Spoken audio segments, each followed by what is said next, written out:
by name, and he goes, you know, and so yeah, so they have really turned it around. And from that story and Matthew's response to that, it sounds like that although there are times when he's completely out of it and you can't communicate with him and he's way high or psychotic, that he does actually reflect. Oh, for sure, because we give him room to reflect, we give him room to be himself. You know, he actually went into a rehab this year. He's done 2-3 month stints of rehab, and I had to go and pick him up from one rehab and bring him home, and that was, and I spent a week with him, and that was, he'd actually come out and used straight away. But that was the best week I'd had with him for a long time, because you know, we were together the whole time, you know, and we had a good laugh together, you know, but every time I would get angry or frustrated, I had to come back and look at myself. It was nothing to do with him. He's just a kid. He's a 22-year-old, very still immature person who actually just really likes the effect of ice. That's all it is.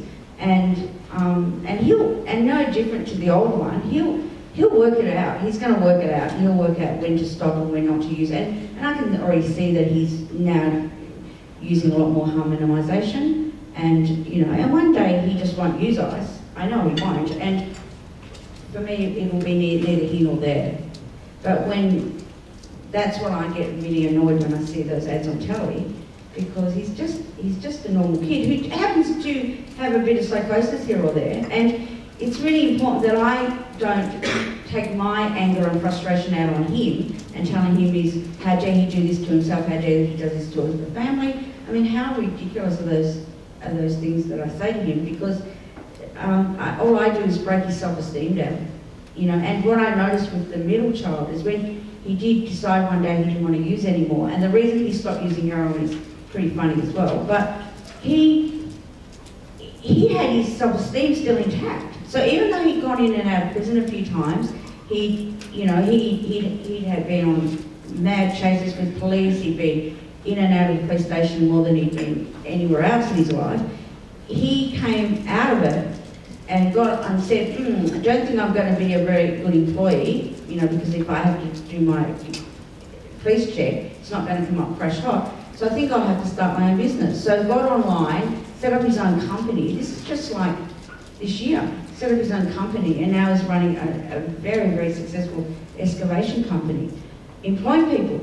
And if I had concentrated on his drug use and not him as a person, then his self-esteem would have never been intact enough to be able to do that stuff. And he never ever went to a rehab, never. But what he did do was he had a very non-judgmental GP who he had to see every month to get his methadone. So he was amazing, and his chemist was absolutely incredible. So they were his two supports, and he now says his family, because we didn't judge him. So if one night, because the rule was everyone had to cook one night a week, he rang me from the police station going, I am so sorry, I don't know how long they're going to be interviewing for me, but I've got the food in the car, I'll be back, and I'll, like, do you think you can wait another hour? And then he's saying to the police how long is this interview going to take? So his priority was still linked into us. But if I had gone there and like, oh my gosh, this is a lost cause, he's never ever going to be out of trouble, and I lost my hope. But my hope was always, but it's very complicated to be able to keep that hope up. It's very complex, and you can only do it if you've got good support around you, and that's what we teach other families to do now. So you get your support from? I made sure that I've got friends that don't judge me, and that I can talk to and be very open with. And I made a decision back in the first year of Chris's heroin use that I was going to be very open with it. So I wasn't going to hide it away, and if it meant, and I was on a lot of committees, and it took me a long time to come to that decision. But the more I hid it away, the more it was allowed to be cause for stigma and fear. But the more I talk about it, then every time I talk about it now in the community, someone goes, oh yeah, we're having that problem. Or oh yeah, we've got a cousin that's got that problem. Or it always comes up. Debbie, I imagine that everybody in this room is thinking how remarkable you are. How calm you seem and how you seem to have got it all together. But I'm sure there have been times when things got pretty serious. Yeah, of course, it's part of life, but it's like in all our lives, we have our ups and our downs. And it's just, yeah, it has been, and it still is difficult because I fall into ambivalence quite often because Matthew is back in crisis accommodation at the moment because he's starting to use a little bit too much. He was home for a little while, and then I said to him, you know, like, at the moment it's too unpredictable for me. So I'm not looking, he's not leaving the home because he uses drugs, he's leaving the home because his behaviour is a little bit becoming unpredictable again. But it doesn't mean that I said, so do you think you can find some other accommodation? And he said, oh yeah, I'll go back to crisis. So he's found his support as well. But it's not that I go and sort that out for him. He's learned to do that. He'll call an ambulance now if he uses too much. He knows how to do that.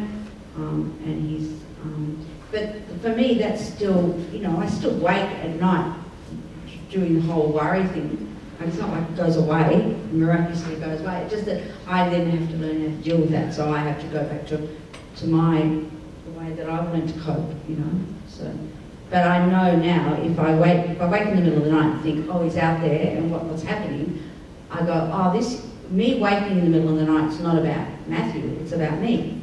So I've got to go back to my ways of coping, you know, whether, you know. So I have to concentrate on how do I get back to sleep rather than that rumination. So. Yeah. And you've been working with FDS for a while now, as a volunteer, as a group leader, stepping stones leader. You're obviously talking to a lot of families now who've got this particular problem. How is that going? Yeah, I facilitate support groups for families, and it's just so important that families have somebody to talk about something and come together in a group where they can actually come in a room and know that somebody actually doesn't know exactly how they feel but kind of gets it. And I think just being able to do that is so relieving for families and it helps them in their journey. Can I get you to thank Debbie?